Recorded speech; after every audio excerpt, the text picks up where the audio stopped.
Okay. Guys, we're live. It is 5:30. I'm going to call the meeting to order, the public hearing, I should say, to order.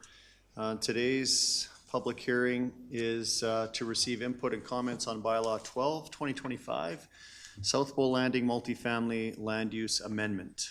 And I'm just going to go through the procedures by which we'll be taking comments tonight. And before I do, can I confirm that the notice of this hearing was published in accordance with Section 606 and 692 of the MGA? To be confirmed by administration. Okay, thumbs up, thank you. As you came in, you were given the opportunity to add your name to the speakers list right at the door. We request that all in attendance who wish to make comments ensure that you're on that list. To ensure that the hearing is conducted in a fair manner, we will abide by the following rules. I will initially call on the applicant to present to council on their application and then move to the speakers list. There is no formal presentation by administration during the public hearing, as this is council's opportunity to hear directly from the applicant and residents.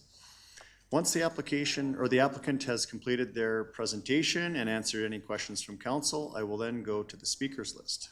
When all of those who have signed up to speak are done, I will also do a call of the gallery to see if there would be anyone else that would like to speak. When your name is called, please come to the microphone at the podium, face council, and state your name and any group or association that you may represent. We are streaming the meeting, so it's important that we get all of your voice into the microphones. Each person will be given 5 minutes to make comments, 10 minutes if you're representing a group of 2 or more people. We appreciate everyone working to keep within the allotted time. If need be, I will indicate when your time is ended. I ask that everyone be courteous and respectful to one another. Only one speaker should be speaking at a time, ensuring you're directly in front of the microphone, very important, so your comments can be heard. Please do not interrupt a speaker or shout out comments from the gallery. Speakers will not engage in dialogue with gallery members, please. Once all the public have had their opportunity to speak, council may call on the applicant for any clarifying questions. Just a reminder, no decisions will be made tonight, as the purpose of this public hearing is to hear from both the public and the applicant. And with that, we'll move right into the public hearing.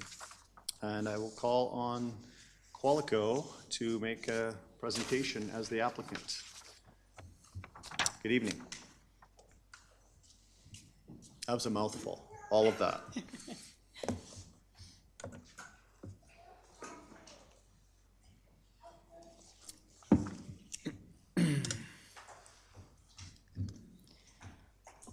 Yep, you're live. It is on? Yeah. Okay. Good evening, Mayor and members of Council. My name is Christina Lombardo. I'm with Stantec Consulting, and I'll be speaking on behalf of the applicant Qualico Communities this evening. Joined by Jessica Anderson, we thank you for the opportunity to speak with you all, and we are here to speak in support of the application for land use redesignation in South Bow Landing under proposed bylaw 12-2025 and answer any questions you may have.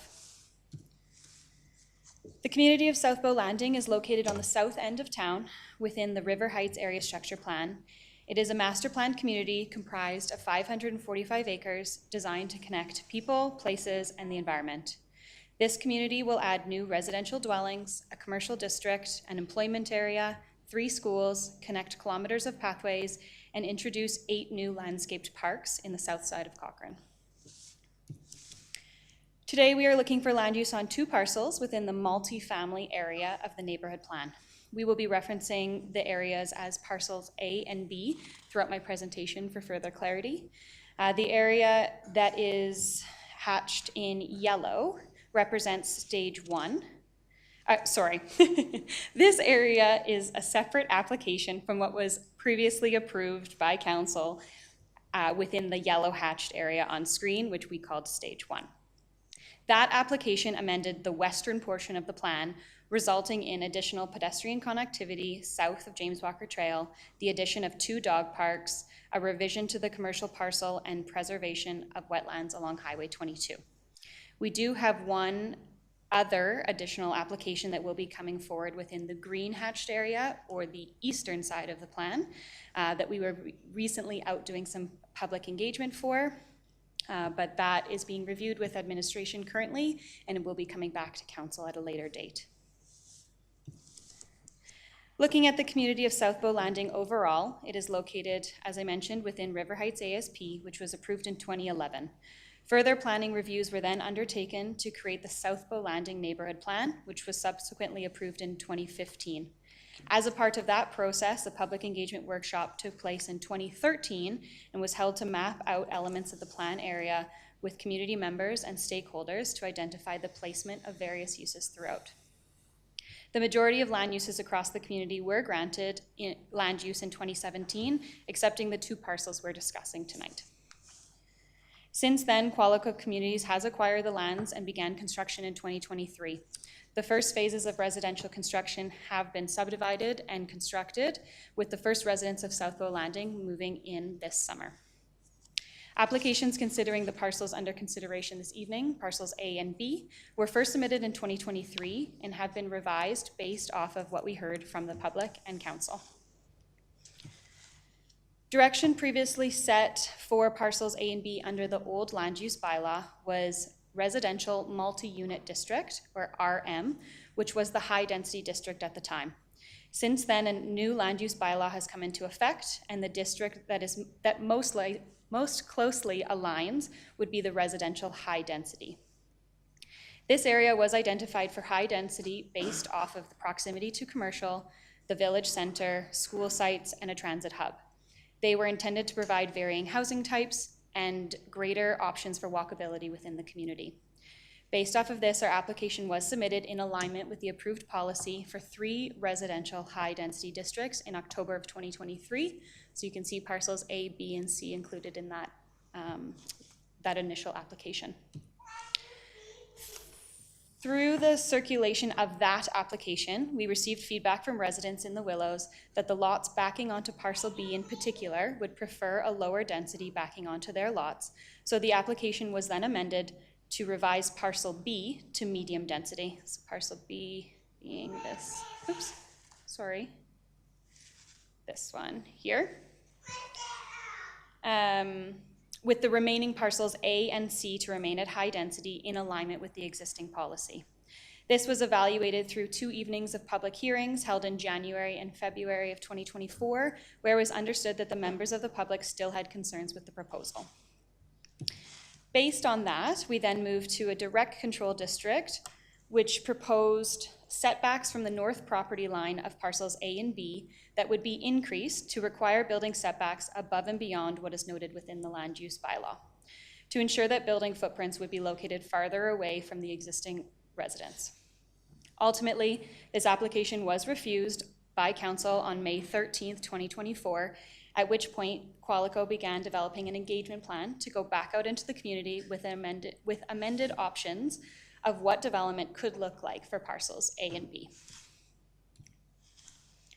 So based on what we heard from the public and town council, 2 revised concepts were prepared for parcels A and B with differing densities and was presented for feedback to the community. We gathered feedback through a number of methods, beginning with an initial notification via a postcard that was dropped off to 556 homes in the surrounding area of Willows and the River Song.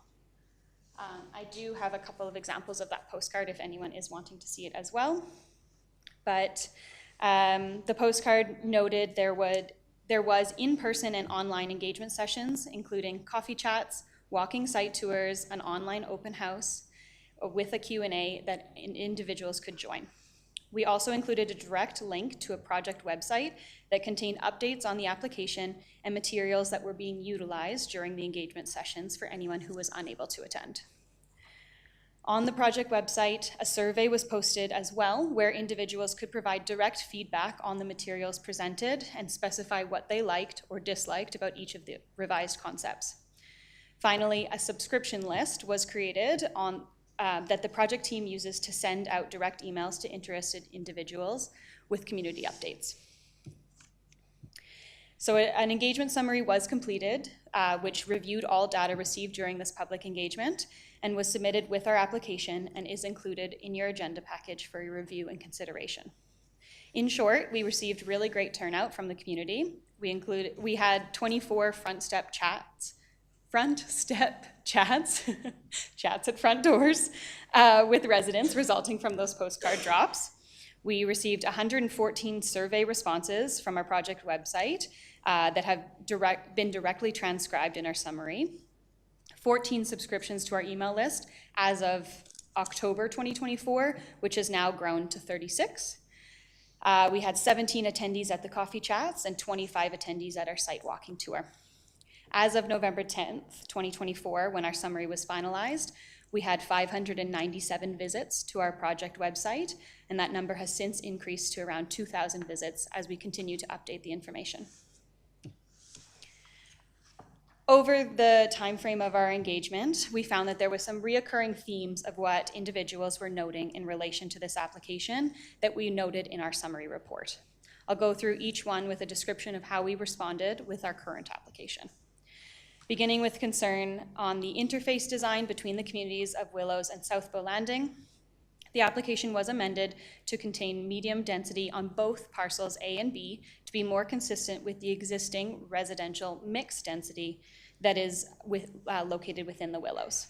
Next was pathway connections. We introduced a 6-meter wide green space that is consistent with what was approved in the nearby community of Summit. This created an additional buffer and spacing between existing and new residential development. Building heights were noted as a concern, where what we did was the medium density within this location has a reduced height from the previous applications to again be more consistent with what the existing development that is in place in the Willows. Next, we had some concerns on the grading of the parcels. So grades will be lowered throughout the parcels, in particular in some areas up to 4.1 meters, which is about 13.5 feet. And during our site tours, we walked these areas specifically and noted direct areas that regrading will occur. And I also have another figure later in my presentation that speaks to some of these reductions more specifically. Finally, we had, privacy concerns. The additional buffer was added by the pathway to create a greater distance from existing residents to new residents. And finally, we have transportation connections, which Qualico has worked with the town to confirm the construction of James Walker Trail will be completed in 2026. And if this application for land use is approved, we would likely see construction begin in late 2026 with occupancy following in 2027 for parcels A and B. So that brings us to our current application, what we're proposing today. We are seeking council support to redesignate 2 parcels of land from urban holdings to residential medium density with a portion of parks and recreation. The location of these parcels are suitable for medium density based on the location and direct access to the primary corridor of James Walker Trail, proximity to the village and employment centers, the future transit hub, as well as 2 schools. Currently, what is being constructed and on the market and what sells in Cochrane, the purchaser of this lot is looking to construct a 3-story townhome between 11.5 meters to 13 meters in height. So to expand on that, I wanted to give you a sense of what medium density looks like once constructed. So I've pulled some examples from the surrounding communities that have been recently constructed to show you some of what this may look like. We have 4 communities all surrounding South Bow Landing. First one in Fireside, second one in Precedence, third in the Willows, and fourth in River Heights. I've also pulled some examples in Cochrane of what residential medium density next to residential mixed density looks like and what that interface may feel like for the residents. Starting out with an example in Rivercrest, we are along River Heights Drive. We have a residential mixed density with a townhome next door to a residential mix and with a duplex. There's approximately 5 meters of spacing between these two buildings, which is slightly higher than the side yard minimum setback, which is 1.2 meters on either. If we zoom out a little bit farther on that same street, we actually have 2 medium density buildings, 2 townhome footprints, one at 12.26 meters, the next at 10.5, and a duplex at 9.3. This is looking along River Heights Drive here, so you can see the direct side-by-side of the land uses, much like what we would experience in South Bow Landing to the Willows would be this interface here. We have another example here in Heritage Hills where the residential mix district actually backs directly onto the residential medium density. So this is from cul-de-sac in on Heritage Hills. These houses are single-family dwellings in the RMX district, which is what is within the Willows, with a residential medium density behind it. And that is taken from this angle here. So you can see that the medium density is slightly higher. However, it is quite negligible there.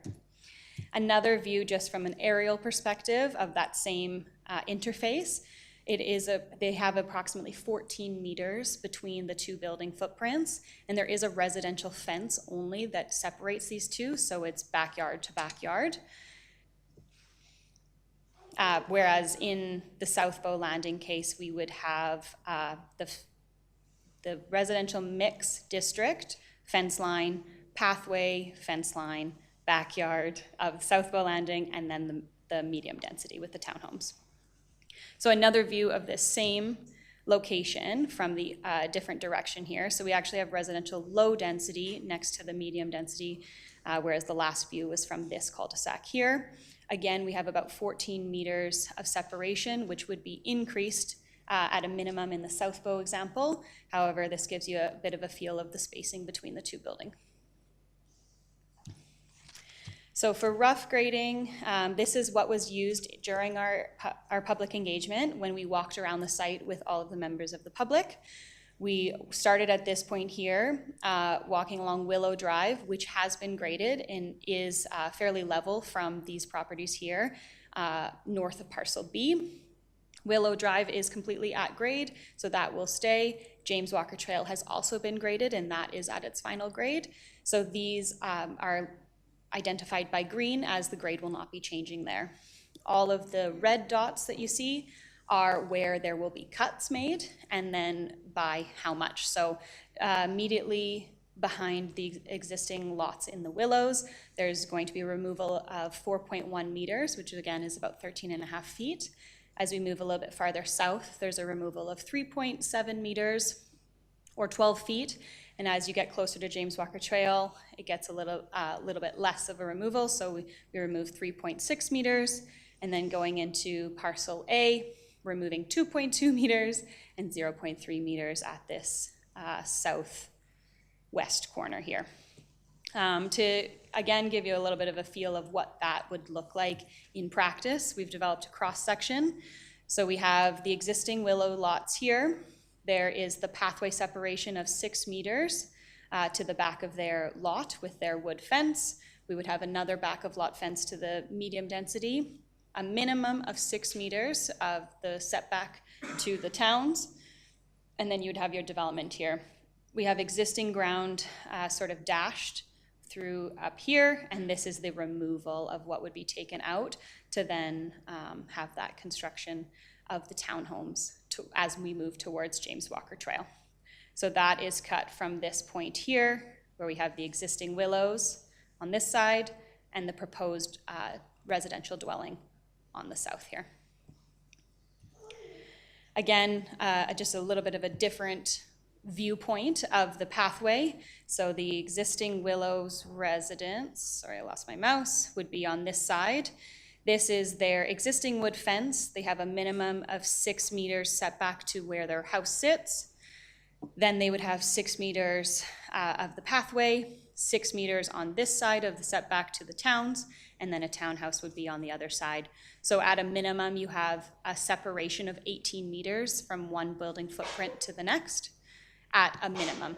Some of the houses existing in the Willows are above and beyond that 6 meters, and likely on the medium density side, the rear yard setback could be greater than 6 meters as well. So at a minimum, you're gonna have 18 meters. Looking at continuing that pathway connection, we've expanded the pathway system through both the South Bow Landing, the Willows, and the Summit of Riversong communities by continuing the pathway that runs along the north side of the summit, through the school site, along the north side of parcels A and B here, and connecting into the existing pathway that runs through the Willows. There's also going to be a connection through the realigned AltaLink right-of-way here that will connect down to the full pathway system along James Walker Trail and ultimately throughout South Bow Landing, as well as east towards the river. Adding this pathway increased the landscaping and the green space within South Bow Landing. We've increased the setbacks between the houses, as I've mentioned, and we've improved the school connections and access for pedestrians and cyclists through the additional connection point added here. So again, we're trying to give you a little bit of a sense of what this example may look like. So we've developed 3 viewpoints that you can view some renderings of the existing houses within the Willows to our pathway and medium density. So starting with viewpoint 1 here, we're looking across Willow Drive at the proposed medium density, the pathway, and the Willows, which is this. Like I mentioned, some of the houses in the Willows, we typically are seeing about 6 to 9 meters of a setback from their back property line or their fence line. We would then have the 6 meter pathway, 6 meter minimum setback to the towns within this parcel B, and Willow Drive, sorry, I think I mislabeled that. Willow Drive would run north-south here. So just a viewpoint with the school actually would be where the camera is, looking at parcel B and the existing houses within the Willows. We have a viewpoint 2, so something that would be seen roughly from a backyard of the Willows, looking towards the proposed dwellings. We have your existing wood screen fence, we have the pathway separation, there would be another fence as I've mentioned, and then the towns would be behind. Viewpoint 3 would be looking at James Walker Trail, kind of northeast at parcel A. We have our regional pathways running along James Walker Trail. We have the additional connection that's added along the AltaLink right-of-way. And then there would be pathways on the south side of James Walker Trail as well, with additional landscaping as required by the town. So moving towards kind of when this all would pan out, starting in 2025, as I mentioned at the beginning, we have early phases in the south end of South Bow Landing that have been constructed, and individuals will start to move in this summer, which is really exciting. We have AltaLink relocation and realignment happening along this corridor here, which will happen in 2025. With that, there will be construction of a dog park, an off-leash dog park in this area as well, that future residents of South Bow Landing and existing residents of River Heights and the Willows will be able to access and utilize. Then we would have the opening of a grocery store in the commercial center in this location in 2026, followed by the construction of James Walker Trail and completion with the opening in 2026 of that primary corridor, followed by the multifamily construction, and in 2026 with likely occupancy falling in early 2027 for the multifamily. So bringing it back to this application in particular, we have today's public hearing We are looking forward to our second and third reading for this application on May 26th. Then in Q4 2025, we'll have the first portion of James Walker Trail completed by Qualico, followed by the second portion completed by the town in 2026. As I mentioned, we would then move to the subdivision of parcels A and B in Q2 of 2026, with the development permit and building permit following 2026, with occupancy in 2027. So that's all I have for you today. Thank you very much for your time, and let me know if you have any questions. Thank you. Okay, thank you. That was a very comprehensive presentation. Appreciate all the details. Council, any questions for the applicant at this point? Councillor Flowers. Just one quick question. At the beginning, did you say there was going to be an addition of 2 dog parks? Yes. I only saw one. Are they right together? Through the chair. So the first dog park is being constructed, which is along this portion here. The second dog park is actually located along here, but it will just be within a later phase of construction. So it's not on the timing for 25, 26, but it will be constructed with South Bow Landing at a later date. Thank you. Okay, I don't see any other questions from council. Thank you. Do have the opportunity to clarify at the end. So. Sure, great, thank you. Okay, I'm going to move to the speakers list. We've got a few residents signed up. First off is Mr. Neil Eggsgard.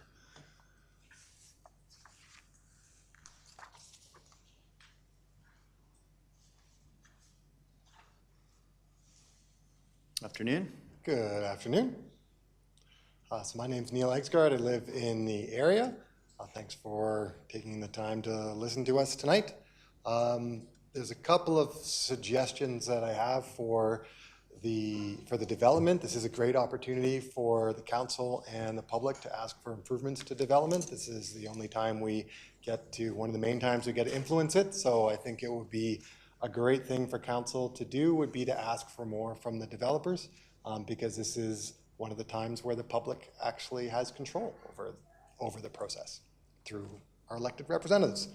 So the 2 main areas that I wanted to talk about were the pathway itself and then the heights. In the drawing on the bottom is what's proposed by the developers. You have the 15-meter high building on the south side and the 9.1 meter, which is the actual heights of the buildings that you saw. If you go ahead with the residential medium density, they have a maximum building height of 15 meters. The heights that they're talking about sound nice, like 10 or 12 meters or 13, but once you give them, my understanding is once they have residential medium density, the people who are building can build whatever height they want up to 15 meters, so there's actually no protection. So it sounds like everyone is agreed that the lower heights are a good idea. So a way to secure that would be to use the direct control or the residential mixed, which has a lower maximum height. So that's one of the requests or one of the ideas that you could ask for. That would then protect the existing homes from having the really large 15-meter buildings right beside them. The other part is the pathway. Right now there are no trees in the pathway and no seating, and it's pretty barren in that drawing. The alternative concept up there is from the Calgary Center City from 2015, their urban design guidelines, and they had decided that there was easily enough room for a 3-meter pathway, seating, and full-size trees in there. Those trees would provide extra screening for the people and ensure that they're there rather than relying on the property owners to put trees in their own spaces and maintain them. The other thing that allows is benches along that pathway, so that if you have young families, people who are less mobile, you have older people, they're taking this nice pathway down to the commercial center, they would actually have a place to stop. So I think having those pieces in there would be beneficial. On the right, you can see some pictures of trees from the neighborhood showing how the tiny space that you can fit full-size trees in. So those are columnar aspens, and they're well within a 1.5 meter footing. Another part about the pathway is improving access points. I think one of the concerns from safety standpoint is having a long unbroken corridor where people can't leave or animals can't leave, and having more access points from the new development onto the corridor would make it both safer for people walking at nighttime with more exits. It also breaks up the solid wall of housing that we saw in the images if you have some pathway connections into the neighborhood, and makes that corridor more useful for everyone living there. Additionally on there, so this isn't directly related to this application, but there is a school grounds in between the South Bow Landing and the summit of River Heights. That's going to become a pathway of people walking across it. It would be great if there was some way to figure out with whoever we need to figure it out with, a way to have an actual pathway in there before the school gets built, because it's going to be a muddy dirt path as people walk across there. And so this is talking about, so that's what it looks like right now in the backyards, with the large hill right beside it. And this is just talking about the red box is showing the area where you could change it to residential mixed or direct control in order to ensure that no matter what happens, no matter who buys, who ends up building, and what changes with the economy, that the homeowners there are protected and have a lower building height beside them. And that's it. Thank you very much for your time. Okay, thank you, Mr. Egsgard. I think we have a question from council. Councillor Wilson? Just one quick one. Thanks, Neil. Sure. I appreciate some very thoughtful points you made there. Did you participate in the public open houses? Did you Yep. get a chance to share these with the applicant? Yep. Yep. Okay. Thank you very much. I appreciate all the points. No problem. Take care. Thank you. Next on the list is Ms. Heather Lemon.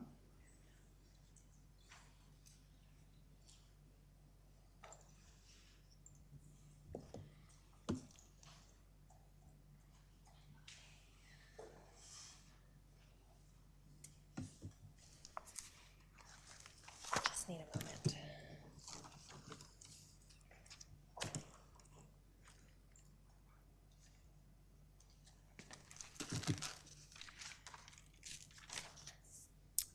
Okay, thank you. And welcome back, everyone. Okay, thank you very much for the presentation from Qualico and Stantec. I appreciate the opportunities for engagement.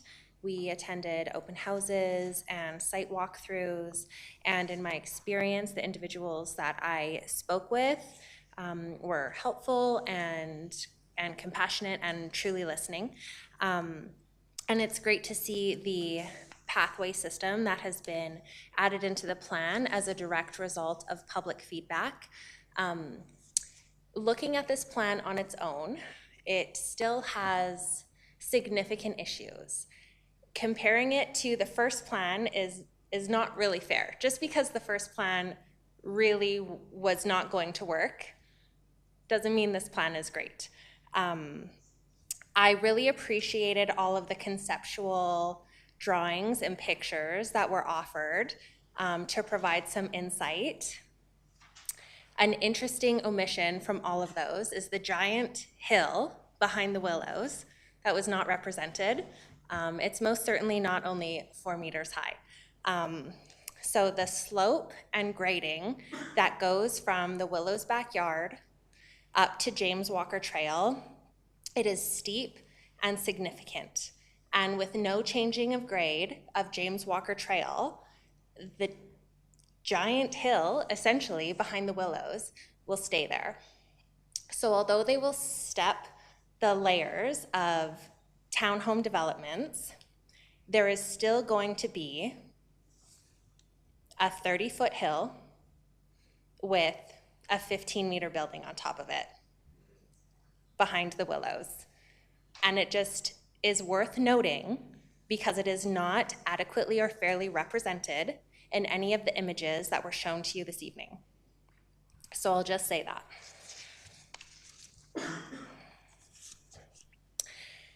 I struggle with the disingenuous information on building heights that is being shared by the developer.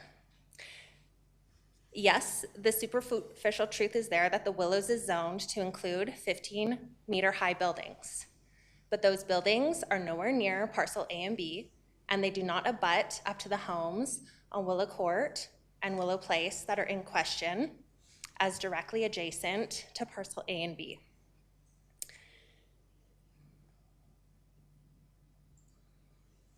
It just seems like an ongoing omission that there will be a smooth and level transition between communities, which is simply not true. And it's worth noting. Every single home that will be impacted by the development is a 2-story home that is no taller than 10 meters.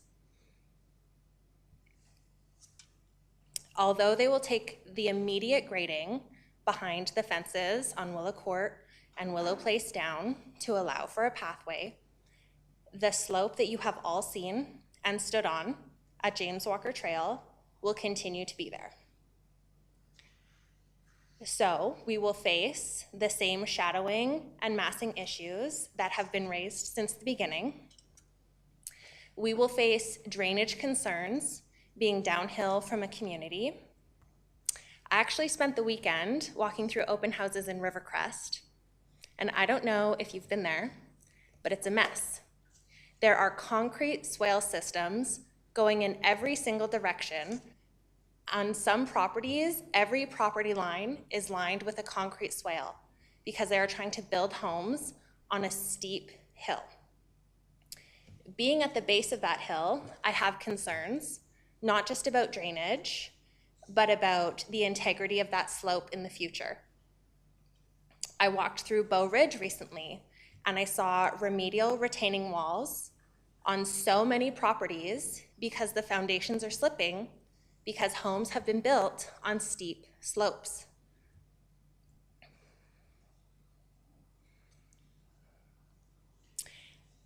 I think these are genuine and fair concerns to have as an existing resident, and I'm not seeing that the concerns about slope and grading truly addressed in the long term.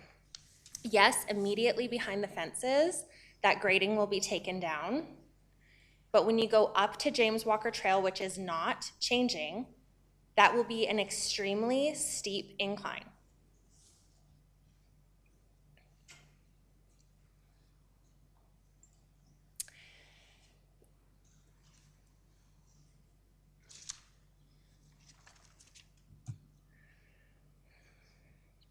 Another concern I have, which I mentioned briefly earlier, is around privacy, massing, and shadowing issues being underfoot of a 3-story building that is standing on a slope. What we have heard previously in council meetings is that that will be dealt with later, at an unknown time, by an unknown person that may or may not have been privy to all of these conversations. Yes, there's a development stage where these kinds of things would be approved by administration. But as an impacted party, it really feels like the accountability surrounding our primary concerns are being kicked down the road to a point in time in which our voices are not included in the conversation. All these issues, which are deferred to administration approval at the development phase, are of great distress to me and my neighbors. And we are being told not to worry, it will be dealt with later. But we are worried. And I'm asking where the accountability is for the promises being made and where our assurances are as existing community members. These are not rhetorical questions. This plan is much better than the first, but it is still not a great plan. Perhaps there are examples of interfaces between single-family homes and medium-density homes throughout the community, but they are most certainly not interfaced on a significant slope. The photos you were shown from Heartland and Heritage and other interfaces in the Willows are on a level grade. They are irrelevant to the parcels of land involved in this conversation. The grade cannot be taken down so that that entire parcel is level with the community that currently exists. James Walker Trail is not being taken down to a grade of 30 feet lower. So there will be a massive hill from James Walker down to the community. And on that steep hill will be massive buildings. It seems like just seems like a very straightforward issue that I'm really hoping is still top of mind. Yes, the developer has done a lot for community engagement. Yes, they have changed their plan, but this plan still does not address the primary concerns of people in Cochrane. And it's not just people in the Willows. People of the first public hearing came from across the town because this is not a development plan that honors and respects existing Cochranites. I really think there's an opportunity to do better, particularly around controls of maximum building height. 5 additional meters behind my home is significant. It is 50% higher than the structure of my home. And that is just on the level ground. As that grading steps up to go closer to James Walker, there will continue to be higher and higher buildings behind the house.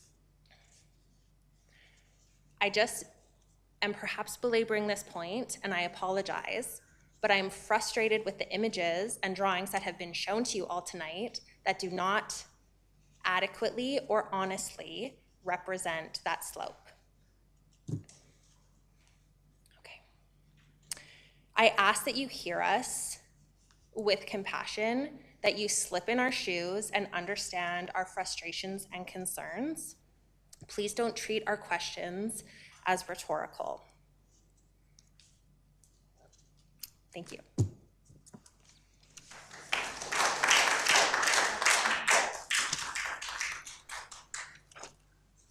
Thank you, Ms. Lemon. I don't see any questions for you. Okay, thank you. Go to the next speaker, I believe Jeanette Timmer.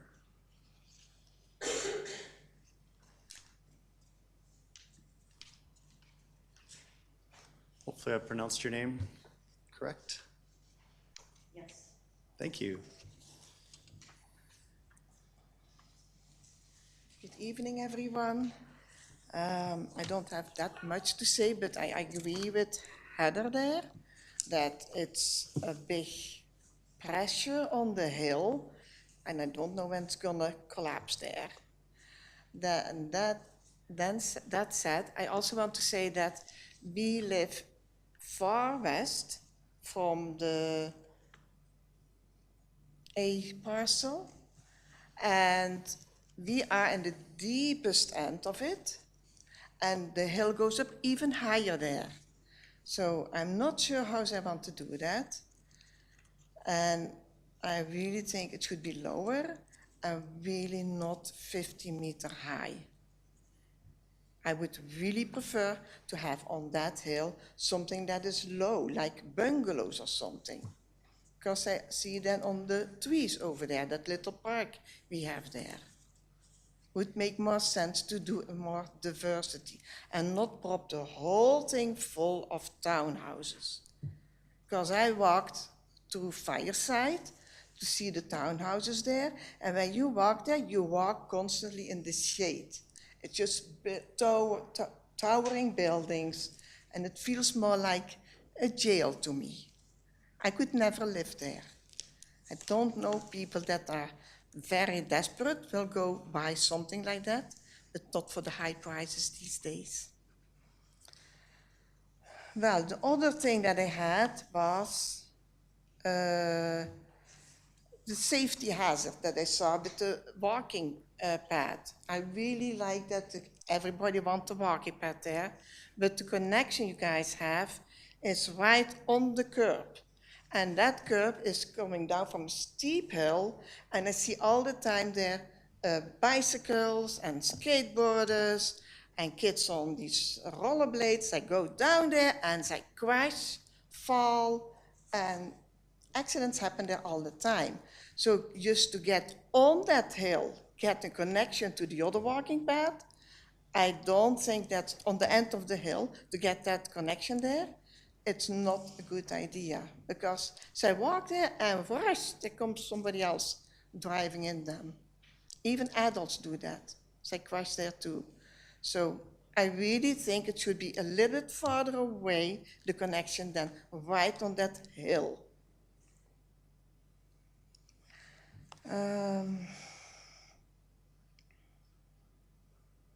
Then I just heard from the other ladies there that they want the dog run to be somewhere else, because it would be easier to be closer by the houses or so. So Candice, where was that? Oh, we just saw that they proposed a dog park at the other end of Southfield. We thought, well, would that make sense to swap that? But multi-family homes against nobody who lives over there, nobody's mad, and we get a dog park, and there's not a giant eyesore in the middle of our town. Yeah, and I know it's more convenient for the builders because all the pipelines go down there and the power lines go there, I think. So it's very convenient to put just grass over it and call it the dog park. Maybe it's not the best way to do it. So that was all my concern. And thank you for listening to me. Thank you. That exhausts the speakers list. I would call anyone else wishing to speak for or against the application to come forward. Yep, please come up to the microphone and state your name.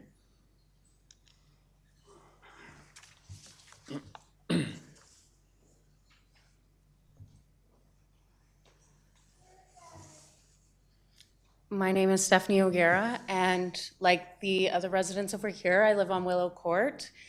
And that doesn't feel like it was really represented at all in this, because we are not in parcel B, but on the end of it. So we are, as Jeanette said, where the hill is higher behind us, we are lower down, and the changes that were made, I don't know if they'll really help Willow Court, which I get we're just a small area, but it'll be a significant impact on us who live on this small, quiet cul-de-sac, you know, and we love having the green space behind us. And I totally understand the need to build in South Bow, but maybe just a little more collaborative for us who have been living there the way that it is now and integrating into the new South Bow area, which I'm happy to be a part of. So it will be nice if it feels like more of a connection rather than intrusive. Thank you. Okay, thank you. Anyone else wishing to speak?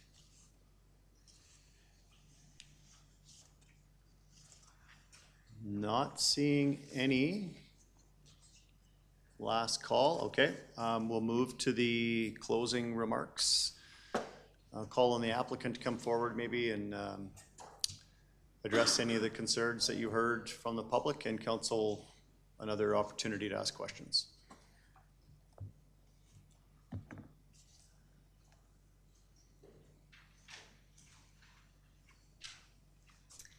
Good evening, Mayor and Council. I'm Jessica Anderson with Qualico Communities.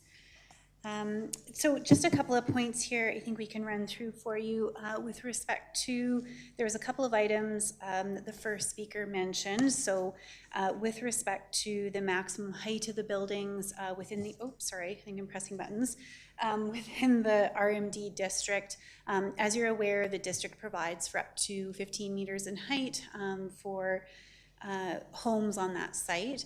As you've heard from us, I think throughout the course of this application and certainly our previous applications, it is unlikely that a builder on that site would proceed with a product that would kind of hit that maximum height.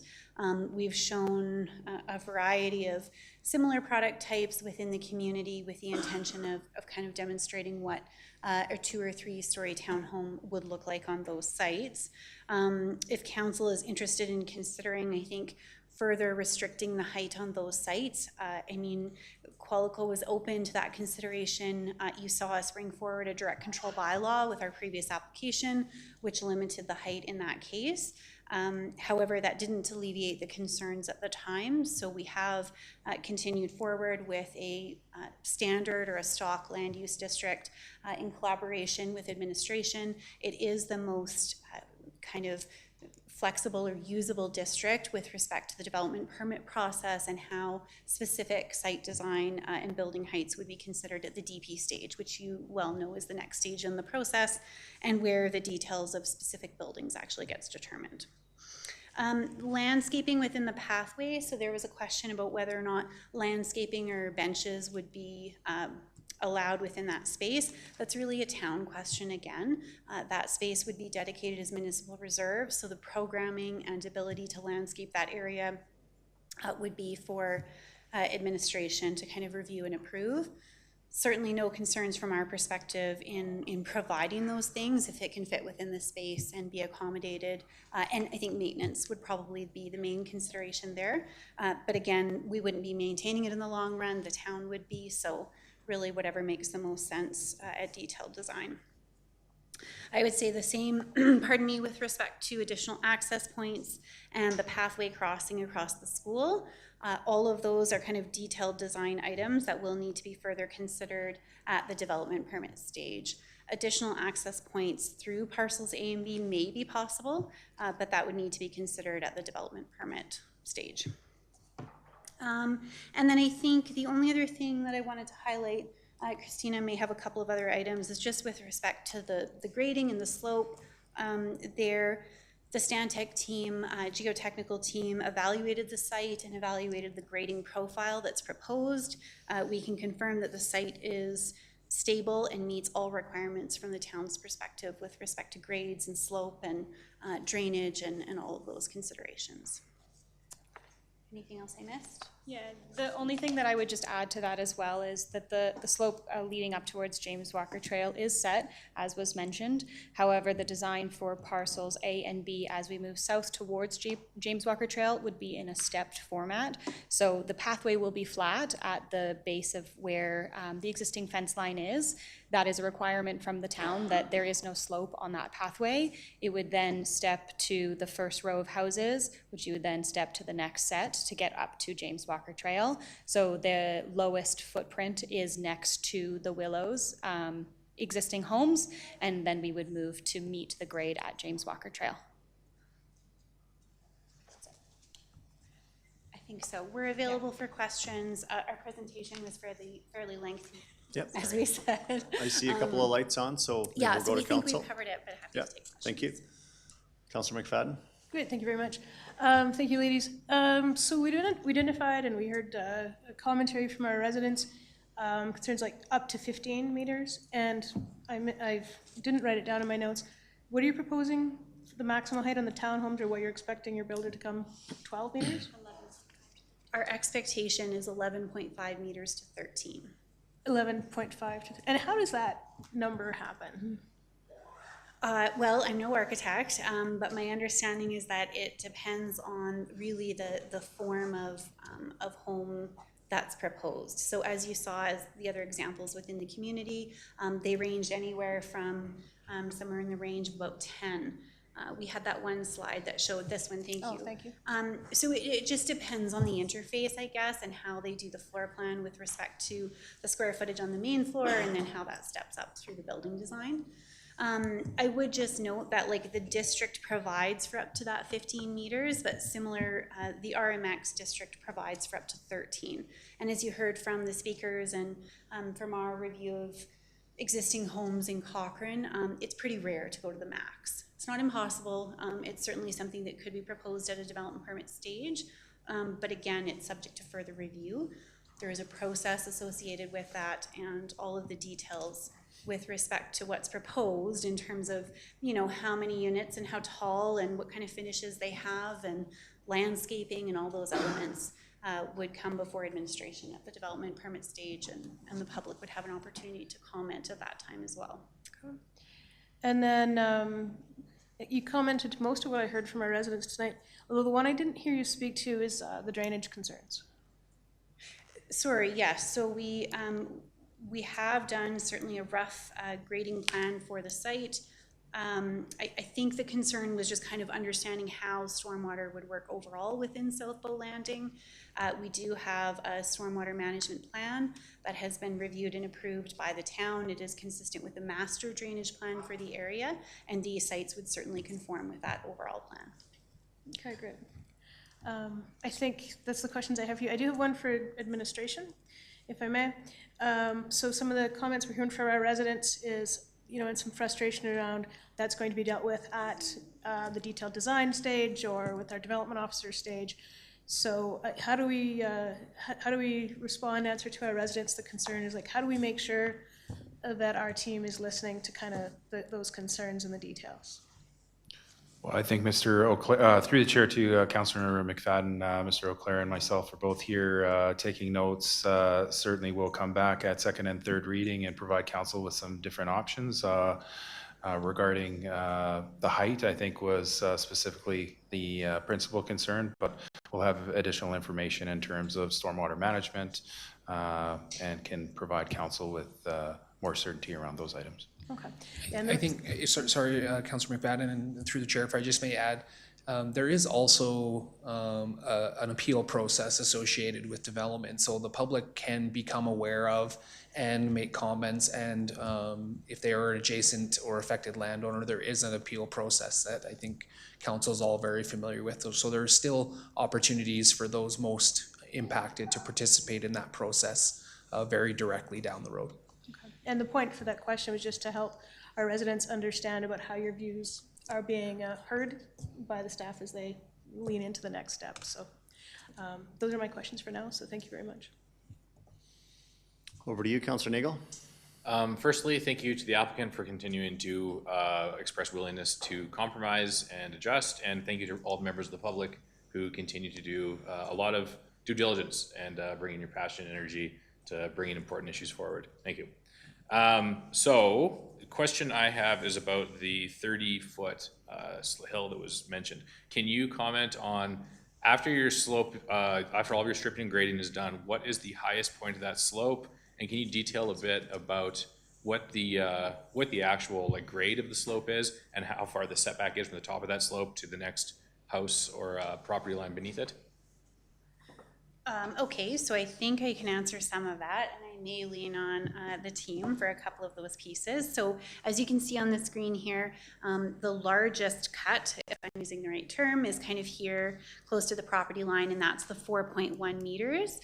And then as we move closer to James Walker Trail, 3.7 and 3.6, with the least amount of removal, I guess, in this corner here, that's the most similar to the required grade. So those are kind of the key points across the site that we've taken where it's kind of prominent removal of material. I think overall you will see approximately 6.5% grade on the site overall from, I'll call it top to bottom, if that's fair. And then I believe the depth, and again, I'll let someone correct me, but the depth of the site is about 134 meters. So these blocks for reference are about 35 meters. And so that scale from property line to this location here is, yeah, in the range of 135 meters. As you can see, it kind of varies, but a fairly significant depth to achieve that grade that was talked about to achieve the James Walker Trail grade that is set for us. I don't know if I covered it or if you have anything to add, Mike, is that fair? Okay.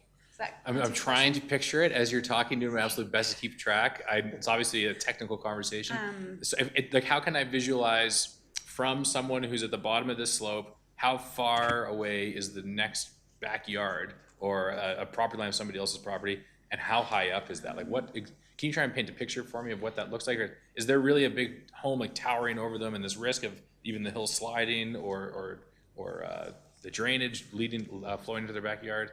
Can you just explain that a bit more?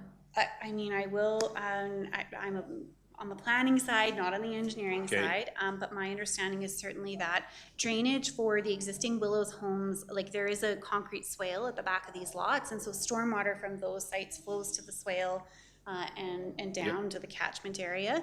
The pathway here, as Christina mentioned, is generally level.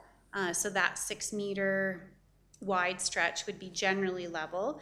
And then you can kind of see the difference between, like, the hill rises quite a bit in the current configuration. And so we've tried to provide some clarity here around that existing ground, how it looks today versus how finished grade would likely look. So it really just takes it from, right now, as you say, it's quite steep. Like when you're in the back, when you're standing at the homes in the Willows now, it is quite steep the way that it currently is. And so 4 meters of cut in that location is pretty significant. I don't know if that helps. So Sorry, can we just keep the comments to the speaker, please? So if you could just, to put a finer point on it, at the highest point, after all the stripping and grading is done, how high is that above somebody's backyard or property line? So this, sorry, if I go back, this, so we're thinking like this location here is, I guess, the highest point. Yeah, so, Administrate. sorry, good evening, Mayor and members of council, Mike Anderson with Qualico Communities. Yeah, the worst, the scenario where there's the most grade that is eaten up is right in this middle area here. And at that area, it's 7.5 meter grade difference between the existing residence and back at about a distance of 125 to 130 meters. So that's your distance over that width is where that grade's gonna be eaten up. As mentioned by Christina, that will be determined at the site design stage, exactly how that rises over there. But I would, and done in a way that is done, that meets slope stability requirements from a geotechnical engineer. They wouldn't be able to go steeper than a certain amount, or if retaining was needed, they would have to do retaining. But yeah, everything would have to be signed off by a geotechnical engineer. So yeah, in that worst case scenario, sorry to answer your question, is about 7.5 meters. In the middle of the site there. It's actually on the very east-hand side of the site, it's actually relatively flat. It's about 2% across the whole site, and it's about 3.5%, 4% on the very west side of the site. So if I'm understanding correctly, it's a 7.5 meter rise over 100 plus? 125 to 130 meters. So that's like a 15-to-1 ratio? Yeah, okay. Yes. Yeah. Okay. 6%, I think you said? Yeah. 6.5, yeah. Okay, and then on the height, I just want to touch on what Councilor McFadden was hitting on. So you said that you'd be open to reducing the maximum height to give the residents and public some comfort on what's coming in the future. Were you thinking 12 meters would be an appropriate number you could work within without pushback? The heights that we shared are those that our builders would be looking to achieve, and those are in the range of 11.5 to 13. In the previous direct control bylaw that we proposed, we did use 13 as the maximum height there as well. Yeah, I mean, I think like we would be open to further understanding that option and perhaps working with administration to understand if there's a way to achieve that through the district that we've proposed. I have seen things like site-specific amendments and things like that done to limit the height on particular sites. I mean, you know, we've been through a process to get to this point, and certainly we wouldn't want to kind of go back and restart a whole other application if it's not completely necessary or the will of council. We think we've spent a lot of time appropriately working through these conversations with the community, and I think at this point folks are looking for some certainty around the outcomes of this site. There's been a lot of conversation and a lot of work that we've done together over the last year and a half, I suppose, and so I think whatever we can do here to find a path forward that is acceptable to both council and the public and provide some certainty as to how we might get to that next step, I think would be most desirable. We've heard some concern around the development permit process and that, you know, it feels like a little bit of an unknown as we move into that. But if we're not able to move forward with land use on the site, then we'll never get to that stage where we can really dig into the detail and make sure that what's proposed there is suitable and appropriate for the adjacent landowners. So that would be our goal overall, but open to understanding those options for sure. Okay, just one more question if I could. Question to administration this time. Could we put a limit of 13 meters on the height without making a material change to this application that would require us restarting the whole process? Through the chair to Councillor Nagel, yes, we could explore that and have some options for council when we came back. Okay, great. Then I have nothing else. Okay, thank you, Councillor Nagel. Over to you, Deputy Mayor Wilson. Thank you. Excellent questions to my left. They covered most of what was on my mind. Everything is to do with grading and slopage, than the questions I had. And I still don't completely understand. I heard a couple different things about how the grade would be stepped in 2 different steps originally, and then I was just told it's a smooth 6.5% leading up there. Was I right on the first one where it's stepped, or is it completely smooth all the way from the residential walking path up to James Walker Trail? So yeah, sorry for the confusion on that. In the interim process, or in the interim state, when we strip and grade the land, it would be graded at about 6.5%, straight from James Walker Trail down to the backyards. When the development permit comes in for those sites, they would look at how they step that to allow for a flat building envelope. So that's where the stepped would come is in the ultimate stage, but in the interim, we would have that 6.5% gentle slope from the existing residence up to James Walker Trail. And then, yeah, when they come in with their development permit, they would look at how they want to step it, because they would have their specific buildings in mind at that point. Thank you, that helps me. What I'm trying to ascertain is if I'm a resident in one of those backyards, I still didn't understand Councillor Nagel's question, and that is, you're either in the backyard or you're on the residential pathway. When you're looking up into the very first backyard abutting those, how high up is the building's foundation from that pathway? Are you able to give an approximation? I still don't know that number. 6 meters, right?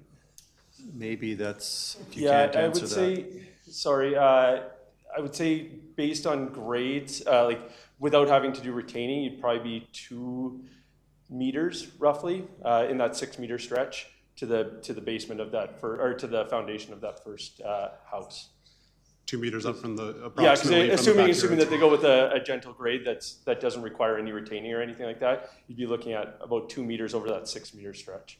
Okay, thank you. And just to help appreciate. Maximum, sorry, that'd be, sorry. Right. So to make sure we're being clear about that, we're saying 2 meters from the south side of the pathway here to the first Yeah. basement, and that's kind of our expectation. Yeah, kind of the largest increase, I guess, without knowing what the detailed design would be on that site proposed by the Right. builder. Correct, that's just running at a 3-to-1 slope, which is generally a stable slope, but I'm not a geotechnical engineer, so. That seems like a dramatic improvement from the first proposal, at least for those current residents that we heard about. Just to help appreciate the position you're in when you're trying to, it seems to me that James Walker Trail has to be approximately at the slope that it's currently at. And so you have a suite of options to get the grade of that hill from the backyards up to James Walker Trail. And is this the only option, or could you step it in different steps? Or what were the, from your end of things, what are your suite of choices that you can use when we're putting houses there? That's the part I don't quite understand with the slope. Yeah, so If my without assumptions are being- right, that you do have to get up the James Walker Trail and. That's correct, yeah, we're fixed at, obviously, the existing Willows residence there, and then we're fixed at James Walker Trail. That design was set when River Heights Drive and James Walker Trail was made, and then the town has since done the design across there as well as our portion. So yeah, we're fixed at that point. Without knowing how the builders want to lay out buildings, it's hard to say how that's gonna be stepped out, because they could go with a number of 3-plexes or 4-plexes or 5-plex, like it depends on the number of units that they want to go and the orientation of them as well. So it is I hate to keep going back to it, but it is a DP level conversation that they'll have to kind of see what best works for them at that point. Okay, thank you for those, the clarity on the slopage. The only other question that came from the public hearing there that I was also interested in that hasn't been already addressed, there was a bunch there, is there was the topic of the pathway and spilling out onto the road and having a very intense slope pathway down to the road. Is that correct? And what would that look like? Can you give any idea there? My apologies, I did hear some of the commentary there, and honestly, I wasn't quite sure where the speaker was referring to, and that's why I didn't provide any context. I think perhaps they meant in this location here at Willow. Or parcel A, yeah, parcel A is where the hill is, and that's where the path comes down. Thank you. Here, so the pathway existing, Slopes this way on the map, it does, yeah, so we have certainly,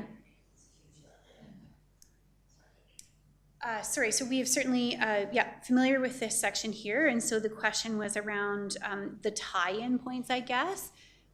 here and the tie-in here. So I think we feel, fairly confident that, this grade is set in this location here. And as I understand, this portion of parcel A will generally, at this point, match that grade. So the pathway actually extends past the existing homes a little distance across here to meet that grade and to meet that existing pathway. So that connection would be accomplished here. And then this section in here, it is rather steep in this section, but as I understand, that developer, the portions in red, here and here, they have additional work to do on those sites to bring those forward for residential lots, and they've committed to that pathway construction in that area. We haven't done any kind of detailed design with respect to that pathway alignment or profile here. That was part of their applications. We were just demonstrating that we're aligning with all of the adjacent developments. Similarly, the Summit has proposed a pathway along the north boundary of their parcel here, and so we've just tried to show that we're creating that connection and pedestrian movement. There's certainly some detail to be sorted out with respect to the school. One of the speakers spoke to that as well, and we certainly understand that this alignment won't be likely direct. There will probably be play fields in that location, so it will be a matter of working with the adjacent landowner and the school board when they go in to develop that site, and making sure that that connection makes sense and is accessible and well signed. Thank you for clarifying that. Final grading question, just on the last topic. You did mention approximately 2 meters to the backyard from the pathway. Is that likely to be fairly consistent in the long, or is that the worst case, the highest scenario that you gave me? I know you did say the land was more sloped on the western edge towards and less on the eastern, so. Yeah, correct. That would be in the middle of the sites there, so at the very eastern edge of parcel A. That'd be the scenario, and then as it goes out from there, they might choose to kind of carry that slope on to eat some of the grade closer, but it would be that'd be the most extreme scenario. So there would be scenarios where it would be less than 2 meters. Correct. Places. Yeah, Okay. especially as you move towards parcel towards the east there, it does level off quite a bit as it moves towards Willow Drive. Okay, thank you for all the clarity. Appreciate it. Okay, Councillor Fedeko. Thanks to the applicant for the information and to all the residents who took time to come out. It's appreciated that we hear from you. This is a question to start off to administration. Can you tell me the heights of the 2 stories that currently exist that are in the Willows? What is the height of those homes? Through the chair to Councillor Fedeko, I can't tell you the exact height of homes just tonight. However, we could tell you in terms of the zoning what the maximum height, I believe it's 12 meters. Is the maximum height of those. That, just like the applicant had said, though, we don't always see people going to the maximum. I'd also see they say, why I can't answer your question is there's a variety of housing heights, so I don't want to say they're 9 meters, they're 10 meters, because there could be a variety. Yeah, fair enough. Just going back to what Councillor Nagel had mentioned, so at the highest point it's 7.5 meters, then we're going to be taking away 4, which means that we still have a 3.5 meter difference at the worst possible case scenario, I'm assuming, right? So now we're talking about 12 meters by a 2-story, just as an example. And now you're talking about 12 meters with a townhouse, but you have a 3.5 meter difference. So now you got 12 meters to 15.5 meters, which now becomes more the concern of what if that does happen to creep up to 14 meters? So that spread of distance becomes greater and greater and greater. So that is probably still my concern, is that, it is great to look at, I'm very familiar with Heritage Landing. It is level ground, right? It's back to back. But when you're not dealing with that, when you still have a substantial amount, especially in that particular area, that grading becomes significant in my mind. So that's just only my comment that I have right now. But I would love to kind of get an average. If I realize that you can't go every house and somebody's going to be taking a tape measure, but if we can get an average on what that looks like, that would be helpful to me. I was able to confirm, Councillor Fedeko, it is 12 meters is the maximum height. But as some of the people coming to speak this evening, they've indicated, and they would have a better idea of their size of their home than myself. So, but I don't believe that everybody's gone to the maximum. So it would be between 10 and 12. Okay, thank you for that. Councillor Reid? Yeah, I really appreciate this discussion and Qualico, where you've come to in terms of this presentation, and to To Neil, I always appreciate your comments. Heather, that were passionate and well-spoken, by the way. To Janet and Stephanie, thank you for your comments as well. I mean, I think of myself, if I had moved into that area, what would I have assumed was going to go in behind me, right? And while I think I would appreciate having walked both sides of that, recognize that there was something going to be built there. It wasn't going to be a green pasture or a dog run forever. But to be able to lower that, so it is palatable in terms of being able to look at my backyard or being able to look at what I'm looking at. I think you're getting there.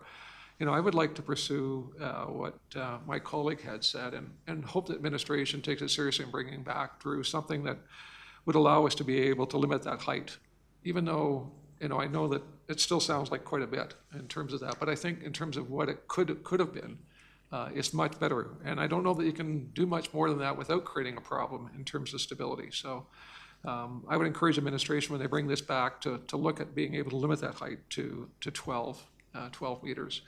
Particularly if the height is only 6 meters in terms of that, or 5 meters at the worst case scenario. So I thank those for involved. Thank you for those involved, but I look forward to this coming back in a different fashion. Okay, that exhausts the list of, well, at least the lights that were on. I do have a couple of points I just wanted to clarify. All of my questions have been asked, but around trees, I heard you say, obviously, that the pathway would be turned into municipal reserve and handed to the town to maintain and manage. So did I hear that Qualico would be open to adding trees along that area, but it would be in discussions with our administration along the lines of, would we want to accept that as a liability or an asset, however you want to look? Am I interpreting that correctly? That's correct, yeah. Okay. That's our understanding. And my other point was access points. And again, I think we're always going back to DP stage, but that without knowing what the builder ultimately will build. But what I'm hearing is that there would be an opportunity for access points along that pathway, depending on what is ultimately constructed. Again, yes, that's my understanding, that as you said, at the development permit stage, certainly the orientation and location of each of the buildings would be identified, and then at layout and movement, any amenity space and landscaping, as well as the fencing points and/or connection points, that would all be proposed at the development permit stage and then subject to detailed review by administration. Okay, thank you. I did catch that. Council, any final questions for the applicant? Seeing none, I will close the public hearing. Thank you. And we'll take a 5-minute recess to allow